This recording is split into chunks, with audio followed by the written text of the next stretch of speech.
the period that we are actually standing in, the Jewish calendar, is very much representative of relationships.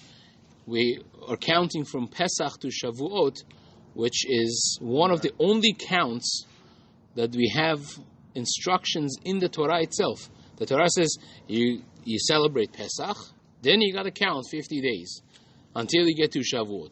Why are you counting to Shavuot?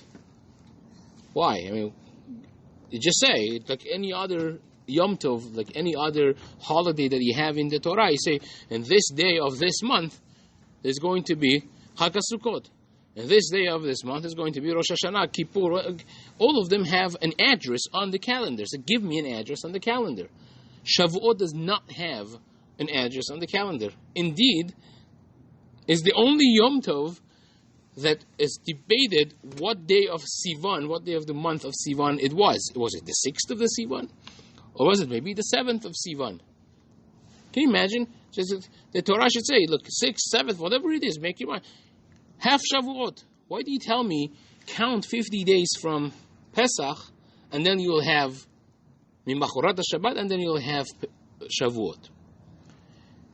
And the Nachmanides, the Ramban, Rabbi Moshe ben Nachman, he writes that the Torah is giving you a clue into what the essence of Shavuot is. And the essence of Shavuot is very much part and parcel of our freedom. You think that you came out of Egypt and now you're a free nation, right? They came out, we all know the story of the 10 plagues coming out, the Egyptians chasing them, the sea opening, they go through the sea, it closes, they see the dead bodies, done, finished, you're free. Hallelujah. Right?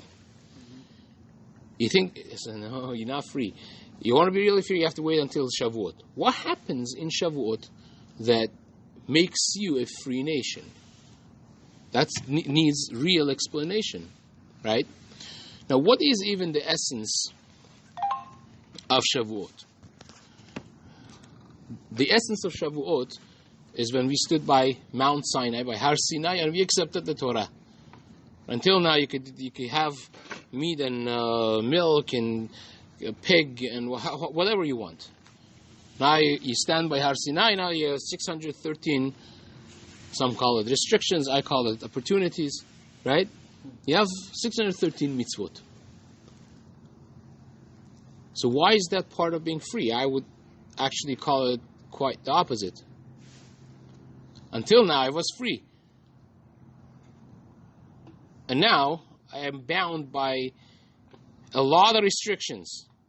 You wake up in the morning, there's things, stuff to do. You go to bed, there's stuff to do. You want to marry someone, stuff to do. You want to be with your wife. Everything has stuff to do.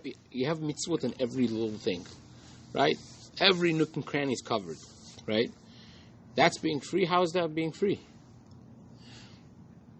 Okay, I get it. That this is our marriage with Hashem, right? And relationship. But I thought I'm going to have fun if I'm free. Liyot am chofshi ba'artzenu, right? Eretz Tzion Yerushalayim. We're going to be free guys. But that seemingly is not really. So how do we understand our relationship with God? Basically, is the question. It seems clear that there is a process of building a relationship. When we came out of Egypt and we became nation of God, God's people, the people of the book, that process is the building of a relationship. Right? You have it in human beings also. You date, you have a relation, you build. It's not like, love at first sight is a myth. You could love the way a person looks or the way they make you feel, right? If you see somebody and you feel good about it, who do you love? Is it that you love the person? Or is it that you love yourself and because this thing or person makes you feel good, you say, I love her or it or whatever it is? Which one is it? You love yourself first. So that's exactly the question. It's the famous thing of Rabbi Chaskel Levenstein of seeing one of his students that was eating fish with a lot of te'avon, with a lot of desire, and he's like gobbling, and he says, "Why you eat fish?" He says, "Because I love fish." So of course he was a very thought out and very, very sharp individual. He was planning this question. So he tells him, "No, you don't love fish, because if you loved fish, you would not kill it and grill it and eat it. You would keep it in a beautiful fish tank at the most, or you would release it back in nature, or you would at least take care of it. You wouldn't kill it.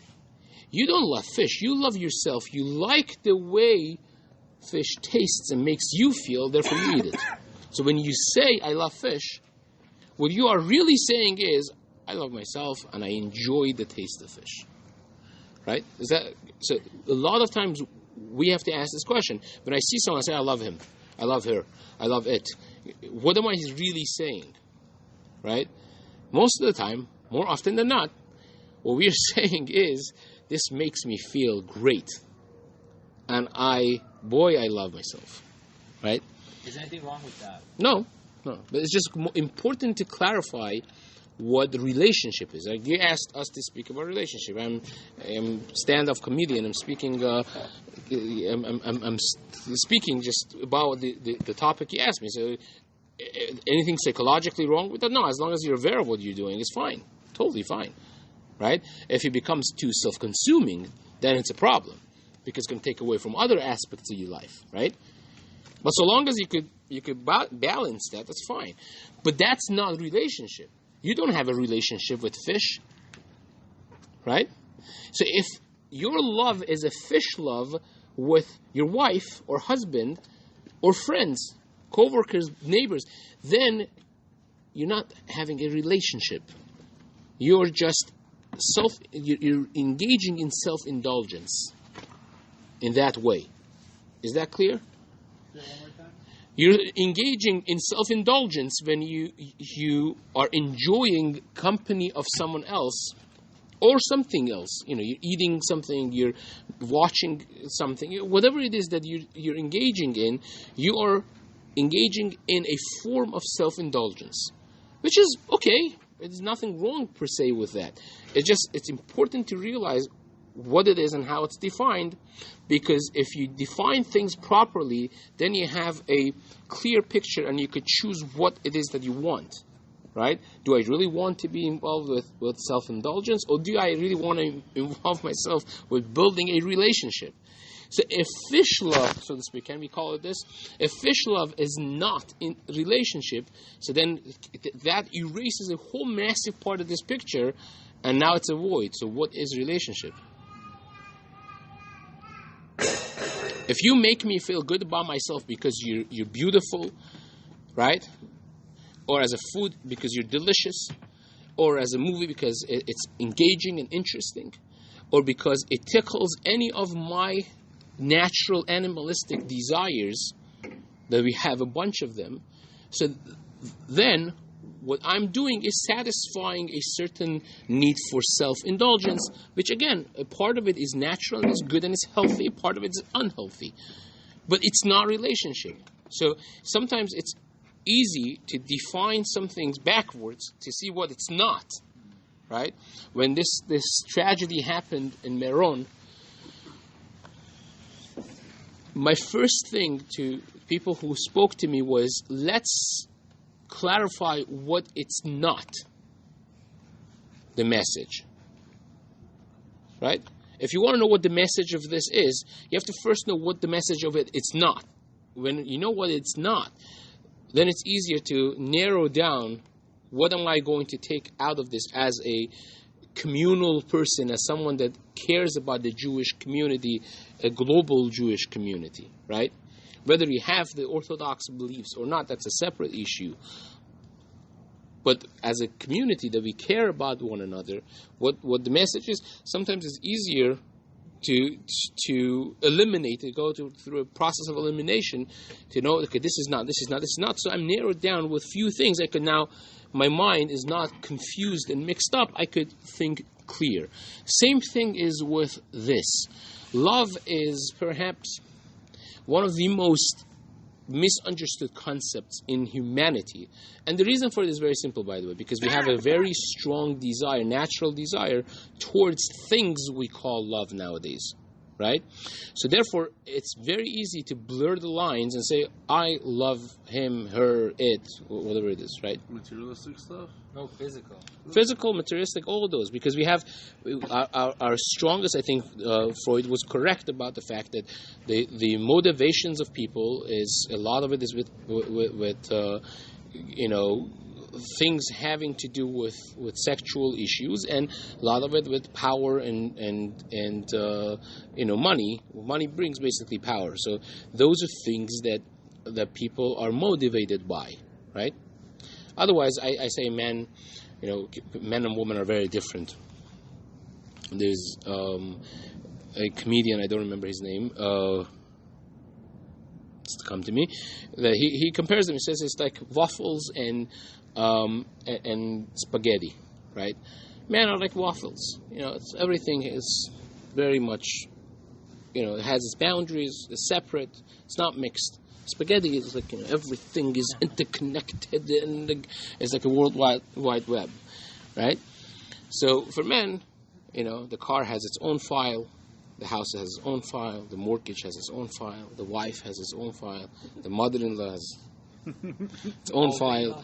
All of those have a file. When you have an issue, it's like, you go very carefully, you open the thing, you take that file, you open it, oftentimes you do nothing about it, and then put it back. For women, everything is literally connected. So you could have a talk with your wife for 10 minutes, and literally they could cover 50 subjects. And it's not that they're confused or they're ADHD, which that could be also an additional issue nowadays. Many people, as of 2016, the average attention span of United States youth was 8 seconds. I remember. I've said it so many times to Roy. Right? And goldfish was 9. So that's, you're very developed. And that's 2016, now it's worse. So that's, there are a lot of researchers. This is not a class on raising children, but Sesame Street is a wonderful thing, very educational, but it's very bad for kids because the scenes switch too fast, and the effect of that on brain is developing helping develop ADHD, because the attention does not stay on one thing for too much, and you're training the brain at a young age to jump from one thing to another, and it's like impatience of the brain subconsciously of needing to have that, dopamine, so to speak, of excitement of new things coming and being shot at it at all times. So that obviously has its own issues, but that's for a different talk. Now, that is the reason that love is perhaps the most, misunderstood element, because we have so much natural tendency towards it, whatever it is, that we say, this is, in Iran they said, never send a young boy to get married, and never send an old man to buy a donkey.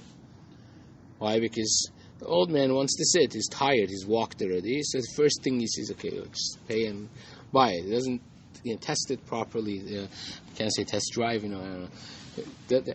And the young man he has desires, so he'll get married without proper check, without proper knowledge of if this is someone I could build a life with. If this is someone, it takes a lot of research, it's very daunting, and it's not easy. So it used to be that there was a system of families knowing each other and so on and so forth. There was a lot of research already in place when they started, but obviously in our complicated and sophisticated world, it's almost not doable even. Like, people are dating online and saw you at Sinai and saw you at I don't know what, and that's good case. That's a good case, yeah. Okay, I don't know the bad ones really. So that's the Avi's going to coach me. So those are serious issues. So people don't really feel the need because of the natural tendency towards it, we don't feel a need for education. If I tell you, can you fix my car, the engine just broke, what would you tell me? Call Alex. Huh? Call Alex. There we go. You say, I don't know. I don't know. Go to a mechanic. I have to get a training on this. I don't know how it works, right? If I would say my computer broke, I don't know, go to technician. Because not my area of my expertise. We realize that we don't know. Knowing that we don't know is a blessing, right? And certain areas of life, we feel it very much that we don't know. Oftentimes people have a child and then they're petrified. They say, what do I do now? I don't know how to raise this, whatever. But when it comes to marriage, most of us don't feel like that. Because there's a natural, I know what to do. Right? As long as he's a boy and she's a girl, it works. That feeling is the pitfall of relationships, because we don't know even that we need training for building a relationship. Here we are, for the past few minutes, we just spoke about basic process of elimination, and we knocked off probably 80% of what people call love, because of self-satisfaction and indulgence. So what is a relationship? Benefit of, how can one benefit from the other and vice versa in a relationship? Okay. So if I'm in a relationship with you, what benefit do I have? What benefit? I have to be very careful in this generation. What do I have? What benefit do I have to be with you in a relationship? What benefit do you have to be with me in a relationship? Okay, so that's self-centered and self-serving. Again, you see, it's very good. I'm glad you brought this up, because it sounds better, but it's really the same. Because what I'm thinking is, what's in it for me? That's serving me again in a different way, but same thing. Can't you almost always make the case that it's like fish love or whatever? Well, I'll make a case for you like this. Think the gauging barometer of love is respect, right? When you're able to genuinely respect somebody, right, that breeds love. When you sacrifice something that you really like, you would like to have something, and you sacrifice it for something or someone, that creates love. Love is not something that exists in the nature automatically. It is something that comes with investment. For instance, right? Someone has a kid. Until now, they went to sleep whenever they went to sleep, and they had an 8-hour nice sleep, right? Turn off the phone, hopefully. And now the kid comes, everyone is excited, mazal tov, mazal tov, mazal tov. And then you put the kid to sleep. Hour later, you're yelling and screaming, and you just fell asleep. What's happening? It's hungry. Okay, make the bottle. And you're like half asleep. Put him to sleep. 2 hours later, what happened now? Diaper has to be changed. You find yourself waking up time and again and again. It's not one night. You're not getting paid for it. You're spending money actually on it. And it totally alters your life. You're giving and giving. You're not receiving anything. Giving and giving and giving and giving and giving. That kid you love. There's nothing that a person likes more than their child. Why? Because you're invested in it the most. You invest in anything, you're going to love it. Right? Here it is, the question. I give you a chicken to slaughter. Right? Aside from those very sensitive people who, not taking any sides here of, not talking about the crazy PETA thing, but, some people don't because they don't want to another, live being be killed. Okay, I understand. I have sympathy for that. But I told you to kill it. You kill it. People go hunting. People go all kinds of different things. Now, I give you a chick. Not even something big, a chick. And I say, okay, here. Feed it, play with it, have fun. 2 months later, I say, here's the shechita knife, shecht it. What do you say? No, I rose it. You have emotional attachment though now. Right. How much? Who has a pet here? Anyone? Pet. Okay. Avi, how much money can I give you to shoot your pet? What do you have, dog? Yeah. How much money to shoot it in the head? Shoot in the head? How much are we talking about? No, it's a serious question. No, Bundy's part of the family. See? Why? It's just a dog. We raised it. It's just a dog. Put $100 million in front of Well, no, you would. At some point, you would, because at the end, everything has a price. Your kid, you would not, right? Why? Because you haven't done that much for the thing, and it's not part of you. It's not. But you see, this is how he gauge it. At some point, if they're giving you that much why money for though? the dog and you don't do it, it's like anti-Jewish. Yeah, I'm saying good. Yeah, anti-Esfahani for sure. I mean, And you got to get 10%. 20%. Right. Again, it depends, right? I've seen both. But I'm just giving you a very real example of something that's nothing. It's not your kid. For God's sake, it's a dog. No, it's part of the family, he says. It's a disgrace to your family. It's a part of the family. We're going to have a schmooze afterwards. That's a problem. But you see, this is what it becomes. It's part of me. Because I gave from myself to it. So part of me, it's in it. That's love. That's all it is. Wait, so part of me is in it? Because I've given it, spent money on it, I gave it, I sacrificed. The more you sacrifice, the more you like. So The more of yourself you invest in it, no. Kind of. No, it's not, because here is actually exactly the opposite of it. You have stepped on yourself for this, showing that this is more important in some aspect than me. Whether it be 6 o'clock in the morning being tired, but you have to walk the dog. Right? That's a sacrifice. You didn't do it for me. Right? It's a sacrifice you're doing. Every time you do that subconsciously, you're carving more of that thing. And it becomes a whole thing after a while. I'm invested in this. You don't think in those terms, right? When I ask you about shooting your dog, you're not thinking invest in the dog. I don't talk like that. But why is it that your emotions are so strong? Because of this. That's the reason. There's no other reason. There is absolutely no other reason. When you invest in something and you give it your love, your money, your time, and especially if it's against your grain of nature, you like your pillow in the morning, and you wake up to do it, right? Then that thing becomes valuable. How does Bitcoin, cryptocurrency, work? Right? Numbers. There's nothing in it. It's because the recent currency, there's not time to go through all these things. It was gold-based and this and that. The last thing that we had is based on trust of people, the goodwill and trust of people. And that's what it is, the current currency that we have. Right? So someone woke up. The security of the United States defending it. Yeah, but because you trust in the United States.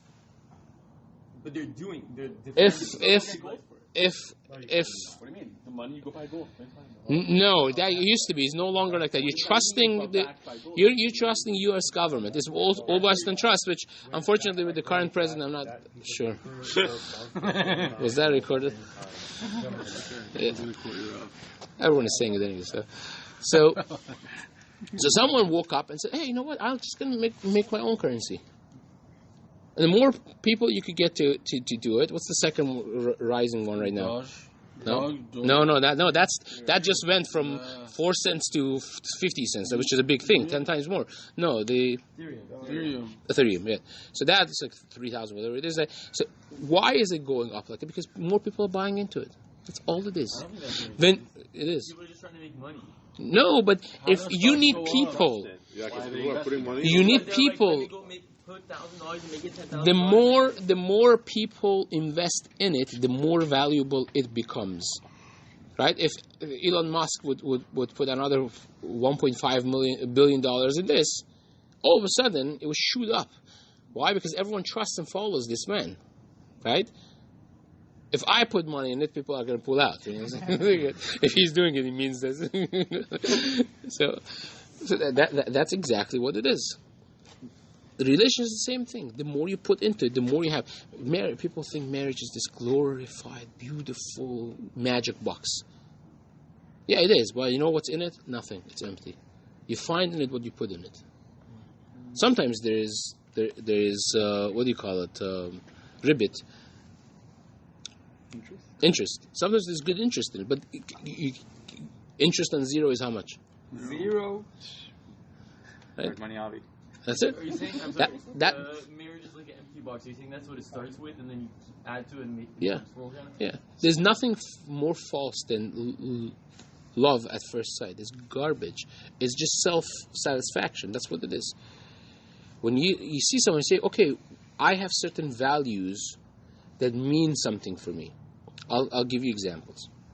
When my son became bar mitzvah, I wanted to give him a piece of my life.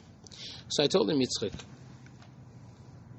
if you give me $100,000 right now, cash, on the table, say, don't put on tefillin one day, today, not Shabbat. Don't put on tefillin. I'll say, jump in the lake. There's not even a question. So, okay, 1 million, cash. Like, literally, you pile up the thing, 1 million. It's not even, you see some decisions take like a second, two. It's not even a question. It's not even, I really need it. It's fun to have it. But, like, what are you connecting to what? Like, it's not even a question. I think I went up to 10 million with him. So tell me, there's no way. And I need it desperately, but no. That means every day I put on tefillin, it's a value equivalent of that. I'm a rich man, not in counting cash, but I'm a rich man because I have values that are unbendable. Right? So every person has those values. Certain things you're willing to take a bullet for. Certain things, if you don't have it, I'm sorry to say, but you have bigger problems. Everyone has to have a series, a list of things that you won't do or you would do for $1,000, $10,000, $1 million. You have to have a hierarchy of values in life. That's a healthy thing. And when you find somebody that shares those long-term goals, you say, okay, there's something to work here, right? We have a lot in common, right? If I want to glue metal to wood, regular glue is not going to cut it. It has to be wood to wood is much easier. Metal to metal is much easier. So this is the same thing. I mean, we're going the same direction. If she's going east and I'm going west, and you're trying to get married, just because she's beautiful, or she has certain qualities, which everyone has qualities, but it's not the core qualities that you're looking for in life. What are the qualities? Whatever is it for you. For instance, somebody loves reading and very intellectual. Intellectual stimulation gives them a high, gives them real satisfaction enough. They cannot be married happily with someone that's absolutely not intellectual. I don't care how beautiful they are. IEP. I don't care how beautiful they are, because beauty, who has a fancy car? You're excited the first time you get into it, top of the world, right? How do you feel about it 6 months later? It's just a car. Right? You could come to a Tuesday afternoon learning and your car is dusty, right? Because it's not exciting anymore. Now you get a new car, so then it's exciting. That's the same thing, Beauty, that's what it is. It's not an internal thing. And you don't get to invest yourself into someone because they're beautiful. Because beauty is what I get, not what I give. So how does it work with when someone's in a relationship, when someone's putting 100% and the other party's not putting 100%? That's already, you're talking about shalom bayit problems. I'm talking about beforehand. You're ahead of me. No, I think he's saying while dating, huh? Let's say while dating. Let's say in the beginning, someone's putting 100% and the other party's putting, let's say, 30% or 40%. So you have to see what the reason for it is. Sometimes it's a real problem. Sometimes they're not connecting. Sometimes one of them is serious about getting married. Some of them is not. It all depends. Sometimes is a flaw in personality, and that means no.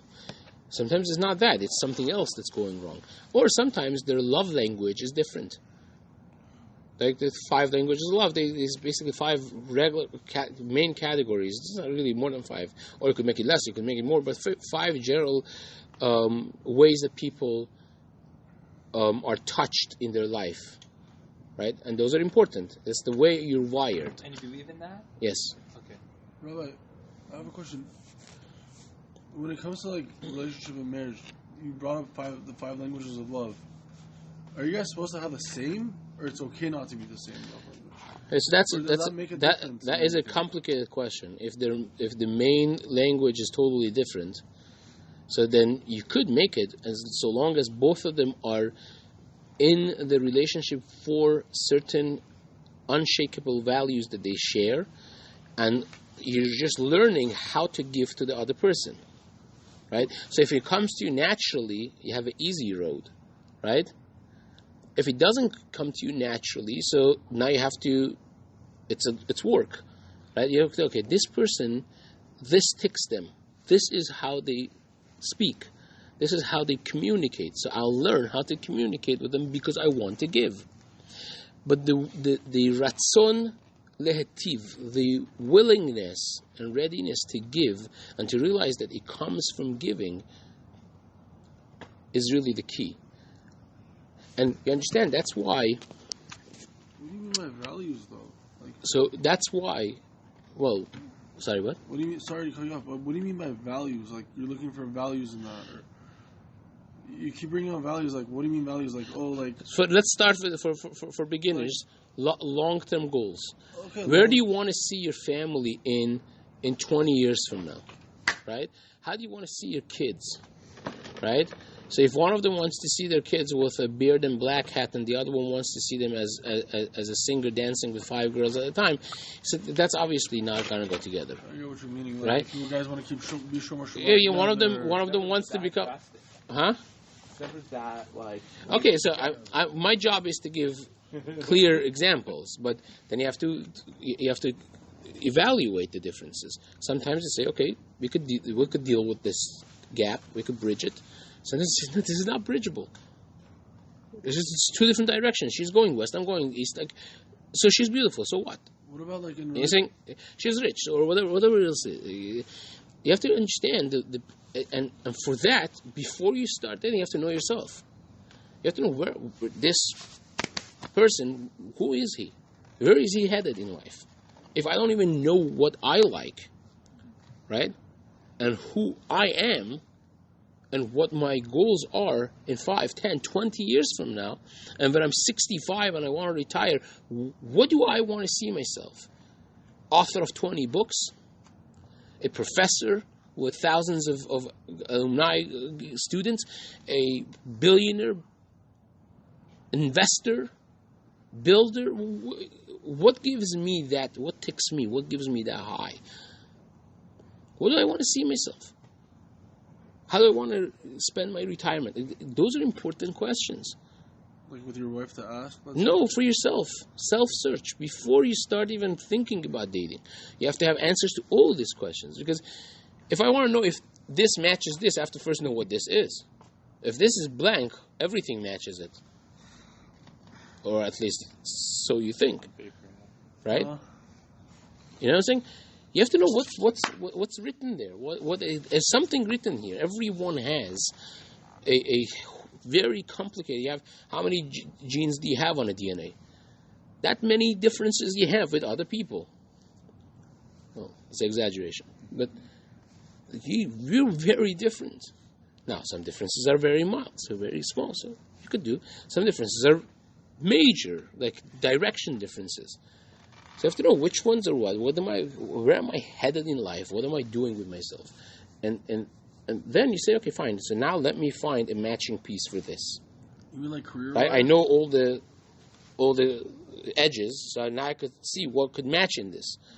But if I don't know what this is, then how am I gonna find a matching piece for it?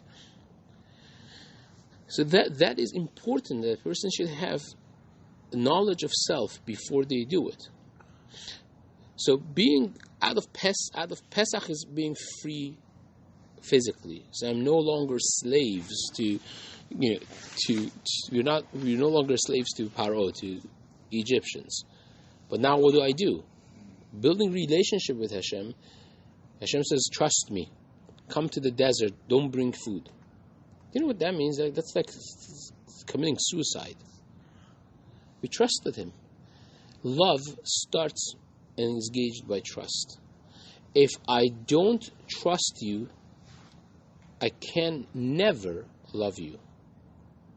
Again, if I don't trust you, I can never love you. Yes, because every time that I turn back, I'm looking in the mirror for you not to stab me.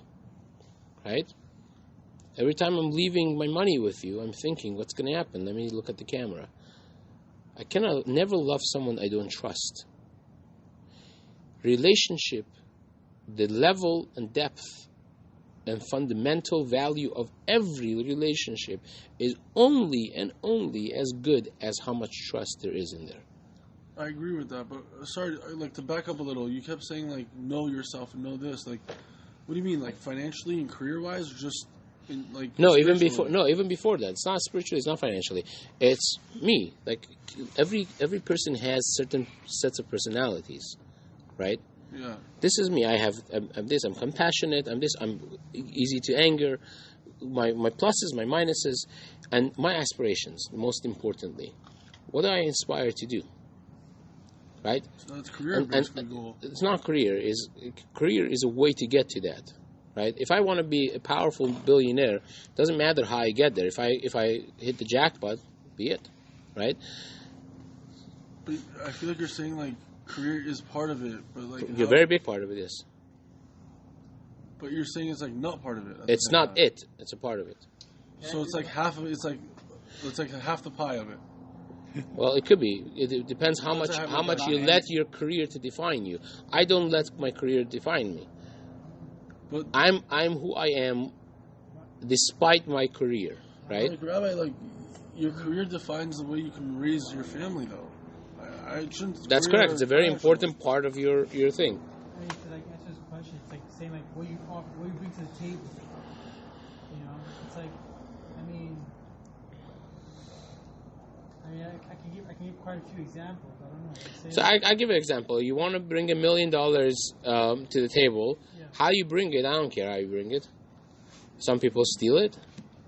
Some people invest it, some people build it, some people copy it. However you bring it, right? So if the goal is I want to be a millionaire, so you could get there in... But then if you're a millionaire, you have to have like the right partner that should like trust you. That's correct, but I'm saying you have to first know what you want. Yeah. Someone doesn't care about the million. He says, as long as I get by, I want to write books. I want to, eternalize my name by writing 20 books. That's his goal in life. Good, fine. So at least he knows what he wants. Someone says, I want to have 1,000 students because I live through my students. Fine. Very good, lofty thing. It's good. Avi wants to start a temple, Shemha temple. Right? And be more spiritual. Yeah, you write the check, I'll start it. You do your expertise, I'll do my expertise, it'll be good. Hard money? Again, so you see, these are things you have to ask yourself, and some of them are very difficult questions, and some of them it's painful to think about them because you have to look in the mirror and see the darkest parts of yourself sometimes. But it is what it is. If you want to be successful, you got to do it. What about on her end? No, that's before you even contemplate dating. It's just, you have to know first who is this person, and then. Based on this, I'm going to go find a partner that they can run together towards those goals, right? Or at least the closest one to that. Each one is going to have pluses and minuses, so you have to figure it out. But you have to be able to, in order to build that thing, starts with trust. If you cannot trust somebody, the relationship is shaky from the beginning. It starts with trust, and part of that is commitment. What happened on 6th or 7th of Sivan? We stood by Har Sinai. We said, whatever you say, we'll do. That's how this happened, right? Before he even gave it to them, they said, we're ready to do whatever you say. That's commitment. That's like a blind commitment. Right? Now, I do not encourage blind commitments in relationships in life. I do not. Blind commitment? Because not everyone is God. Here was, the other end was God. You know you could trust it. Right? In people, if you do that, you'll be in for big surprises in a very negative way. You have to do your due diligence and you have to be smart. You can't be foolish. You can't be naive. You have to be vigilant and smart, but at the same time, at some point when you want to make a relationship solidified, you have to be able to commit yourself. And committing means, I'm committed to this one thing. There are a lot of interesting glitz and glamour around, but I'm committing myself to this one person. He's my best friend. That means to the exclusion of other things. That's what commitment means. When Hashem says, okay, don't do this on Shabbat, don't do this, every one of those things is a commitment. And relationship is healthy when you have commitment, you're willing to sacrifice something for it, as we said before. Right? So restrictions, so-called, is actually, ironically, very healthy for a relationship. We don't think at all like that's the last thing we would think. But really, because those things bring in commitment. You marry this person, you can't be with anyone else. That's a very, very, very serious big restriction. But that is what makes this relationship meaningful. Because now she trusts you, or he trusts you, that he doesn't have to, or she doesn't have to look over your shoulders. Right? That commitment is what makes the relationship meaningful, and it's the more of a sacrifice it is, the more you're investing in this unit code, in this magic box, and the more you're going to love her or him. That's the only way that it works. And it's a simple logic when you think about it, but the problem is 99.9% of people don't think about it like that. Right. But it's so simple. When you're told it and you think about it, you say, that's simple. Right?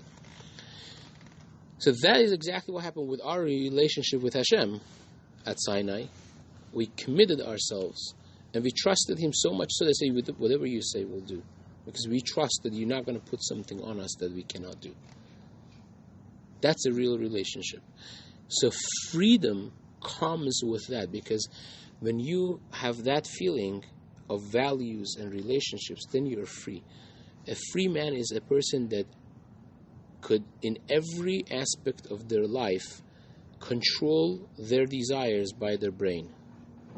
Because I'm free to choose. If I can't choose not to smoke, I'm not free. I'm enslaved by smoking. I'm enslaved by shopping, if you're addicted to that, or pornography, or whatever it is that a person could be addicted to. Right? That's the weakness of a person. A strong person is a person that he dictates to himself what to do, not the life around him dictating to him what to follow or what to do. So restrictions, and when you could say, until here and I stop. And working, comes Shabbat. There's nothing more empowering than that. I'm very hungry, but no McDonald's. It's not kasher, so I'm not eating it, regardless of how, unless I'm dying, right? That restraint is the pinnacle of empowerment. And marriage is a very big one, because again, the physical sexual desire is a very strong one. So when you say, this person is what I chose, this is it, and it's a lifetime commitment, that's a very, very big comment. That restriction, that restraint shows commitment, shows strength, and shows trust, and creates love in return. Or even within the marriage, okay, now she's in nida, you can be, right? Those things are what spice up the relationship, because you get opportunity after opportunity to show that you could trust me, and I could trust you, and I'm invested, and I'm giving, right? Given that's a healthy relationship, that it's both ways. He is giving, she's giving. And we're talking about a close to perfect relationship, right? That it's both ways. If one of them is a charlatan, so then you've got problem, right? And that's what I'm saying. Don't trust. You have to do your due diligence and proper research. But that is, I think, the core of relationship encapsulated in one little talk. And the rest of it is just explanation of this very element or elements that we mentioned. Bezrat Hashem. Chazaku Baruch. Thank you, Rabbi.